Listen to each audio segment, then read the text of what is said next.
Let me introduce my group mates. We have Renee Wong, Xuan Hao, Tham Yazi, and Phua Renee.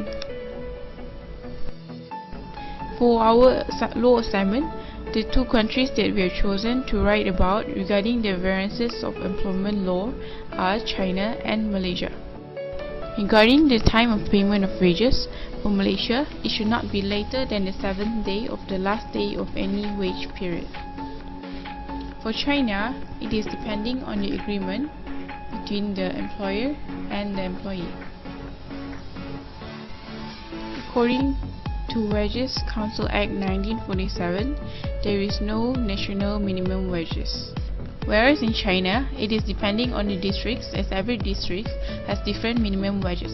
For example, in Beijing, the minimum wages is set from 1,160 RMB and in Shanghai, 1,280 RMB. The payment of wages for both Malaysia and China is the same, which is by cash. In Malaysia, the minimum age of employment is different between the East and the Peninsular Malaysia.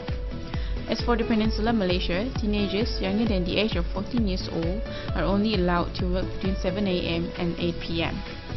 In Sarawak, teenagers below 16 years old are forbidden from being employed, whereas in Sabah, teenagers below 14 years old are prohibited from working. For China, the minimum age of employment is 16 years old. In Malaysia, the retirement age is different between the public and the private sector. For the private sector, the compulsory retirement age will be raised from 55 to 60, with an option for 4 years extension. While for the public sector, if you have served the government for the minimum duration of 10 years, you can choose to retire at the age of 40. Whereas if you have served the government for less than 10 years, the retirement age will be 56 years old. In China, for women who are working for the government with 10 years working experiences or more, the retirement age is at 55 years old, while the retirement age for ordinary male worker is 60 years old and female is 50 years old. In both Malaysia and China, the annual leaves given to the employees are depending on the period of working with the company. In Malaysia, 8 days within a year are given to the employee who has been employed less than 2 years. 12 days are given to the employee who has been employed for 2 to 5 years, and 16 days are given to the employees who has been employed for more than 5 years. While in China, 5 days are given to the employee who has been working for 1 to 10 years. 10 days are given within a year for the employee who has been working for 10 to 20 years, and 15 days within a year for an employee who has been working for more than 20 years. For both Malaysia and China, each week one rest day of 1 whole day, as may be determined by the employer, should be given to the employee. For maternity leaves in Malaysia, a period of not less than 60 consecutive days will be given to the female employees. Whereas in China, a period of not less than 90 consecutive days will be given to the female workers. In Malaysia, an employee is entitled for paid sick leave when no hospitalization is required. For an employee who has been working for less than 2 years, 14 days are given. For an employee who has been working for 2 to 5 years, 18 days are given. For employees who have been working for more than 5 years, 22 days are given. For sick leave where hospitalization is necessary as certified by registered medical practitioners, 60 days are permitted per year. For China, the employee is entitled to paid sick leave although no hospitalization is necessary. However, the labor law in China does not define the provision of leaves on short term. With actual working period less than 10 years and working with the current company for less than 5 years, 3 months of leaves are given. With actual working period less than 10 years and working with the current company for more than 5 years, 6 months of leaves are given. With actual working period more than 10 years and working with the current company for more than 5 years, 6 months of leaves are given. With actual working period more than 10 years, working with the current company for 5 to 10 years, 9 months of leaves are given to the employee. Provided that the employee has been working with the current company for 10 to 15 years, 12 months of leaves are given. provided that the employee has been working with the current company for 15 to 20 years, 18 months of leaves are given. Provided that the employee has been working with the current company for more than 20 years, 24 months of leaves are given. In Malaysia, employees are entitled to paid holiday on 10 gazetted public holidays. 4 of it include the National Day,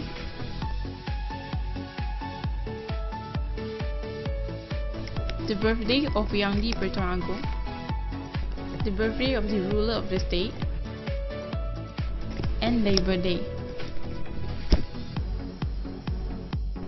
On the other hand, the employees in China are entitled to paid holiday on gazetted public holidays, which include National Day for 7 days, New Year's for 3 days, Chinese New Year's for 7 days, and Labor Days for 3 days. For the dismissal and firing procedures in Malaysia, the workers with less than 2 years of service, 4 weeks of notice must be prepared. For employees with 2 to 5 years of service, 6 weeks of notice must be prepared. For employees with more than 5 years of service, 8 weeks of notice must be prepared. In China, the dismissal or firing procedure is the employer must prepare a 30 days notice prior to termination of staff, regardless of staff's working period in the company. For both China and Malaysia, the employer has the right to terminate his or her employees, but notice should be made prior to termination depending on the period of working with the company. If the company fails to provide a notice prior to termination, the employees have the right to receive compensation depending on his or her working period with the company. Another termination benefit that an employee can get is severance pay, which is as a reward to the loyalty of the employee. In Malaysia, for employee who has been working for less than 2 years, 10 days of wages will be given. For employee who has been working for 2 to 5 years, 15 days of wages will be given. For employee who has been working for more than 5 years, 20 days of wages will be given. While in China, every 1 year of working period, the employee will be given 1 month wages as severance pay. For employee who has been employed for less than 6 months, half-month wages will be given as severance pay. For employee who has been employed for 6 to 12 months, 1 month of wages will be given as severance pay. There are several dispute channels that the employees can go through in Malaysia, which include Jabatan Buruh, Minister of Human Resource, and Industrial Court. Whereas in China, they are Labor Union, Labor Dispute Mediation Committee, Labor Dispute Arbitration Committee, and the Court of China.